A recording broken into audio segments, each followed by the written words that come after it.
मैं विशाखा ठाकुर। स्वागत है आप सभी का टीएसआर डिजिटल टीवी में और आप देख रहे हैं टीएसआर देश प्रदेश खबरें विशेष। पेश है आज की मुख्य खबरें। हिमाचल में मैदानों में आंधी और लाहौल में हुआ हल्का हिमपात। कांगड़ा में ठेकेदार से 40,000 रुपए की रिश्वत लेते एक जेई गिरफ्तार। धर्मशाला में हो सकता है T20 क्रिकेट वर्ल्ड कप का पहला मैच। ओडिशा में नक्शे से गायब हो रहे 7 गांव। चंबा में टीचर के तबादले के विरोध में बच्चों ने छोड़ा स्कूल जाना। कोरोना की दूसरी लहर से जूझ रहा देश। 24 घंटे में मिले 96,982 नए मामले। नोएडा के एक वाहन और उसके मालिक की जानकारी जुटा रही पुलिस। राज्यों में बनेंगे 6,100 करोड़ रुपए से हाईवे। सरकार ने दी मंजूरी। अब खबरें विस्तार से। हिमाचल प्रदेश में पश्चिमी विक्षोभ के सक्रिय होते ही मौसम बदल गया है। सोमवार को रोहतांग समेत ऊंची चोटियों पर बर्फबारी हुई। इसकी वजह से मनाली लेह मार्ग बंद हो गया है। मंगलवार को लाहौल के सीसू में हल्की बर्फबारी हुई है। केलांग में न्यूनतम पारा 0 डिग्री के आसपास पहुंच गया है। अटल टनल को भी सैलानियों के लिए बंद कर दिया गया है। यहां से लाहौल जाने वाले वाहनों को जाने दिया जा रहा है। सोमवार को मध्य पर्वतीय और मैदानी जिलों में दिन भर बादल छाए रहे। प्रदेश में 7 अप्रैल तक के लिए मैदानी और मध्य पर्वतीय क्षेत्रों के लिए अंधड़ और ओलावृष्टि को लेकर येलो अलर्ट जारी किया गया है। 9 अप्रैल से प्रदेश में मौसम साफ होने का अनुमान है। पीडब्ल्यूडी विभाग के जेई को विजिलेंस ने 40,000 रुपए की रिश्वत लेते हुए गिरफ्तार किया है।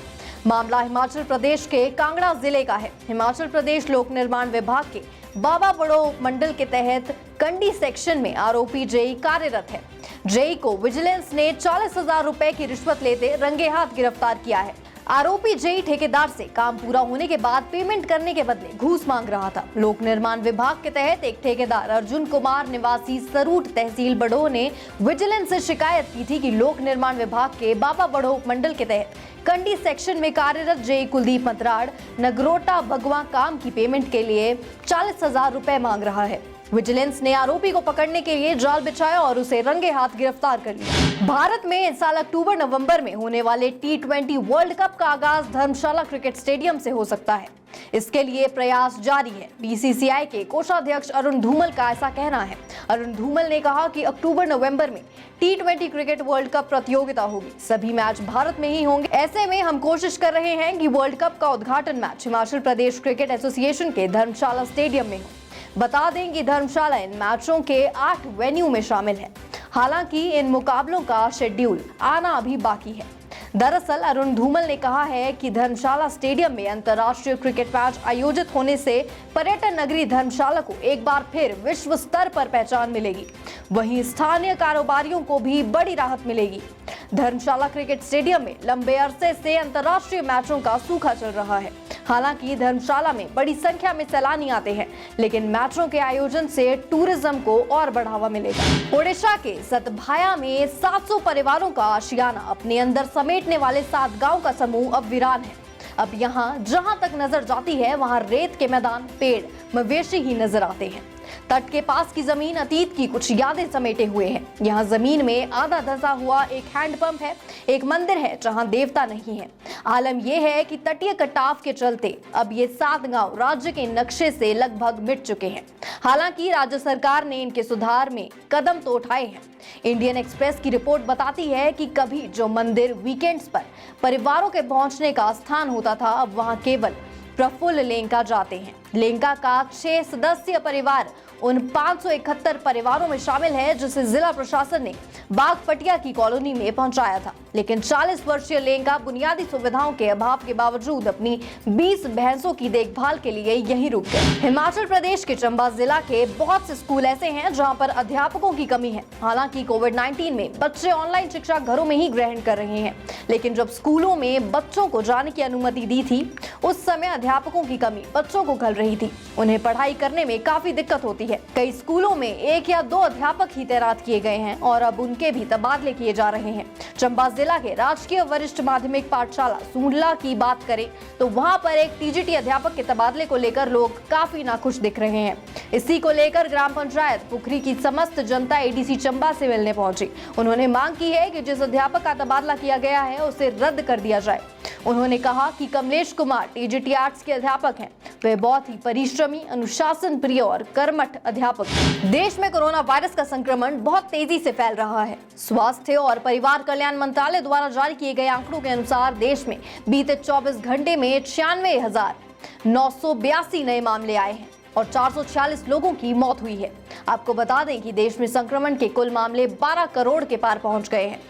MOHFW के अनुसार कुल मामलों में 5.89% केस एक्टिव हैं। डिस्चार्ज या ठीक होने वाले 92.80% हैं और 1.31% लोगों की मौत हो गई है। बीते दिन आए नए मामलों के बाद एक्टिव केस में 46,393 मामलों की वृद्धि दर्ज की गई है।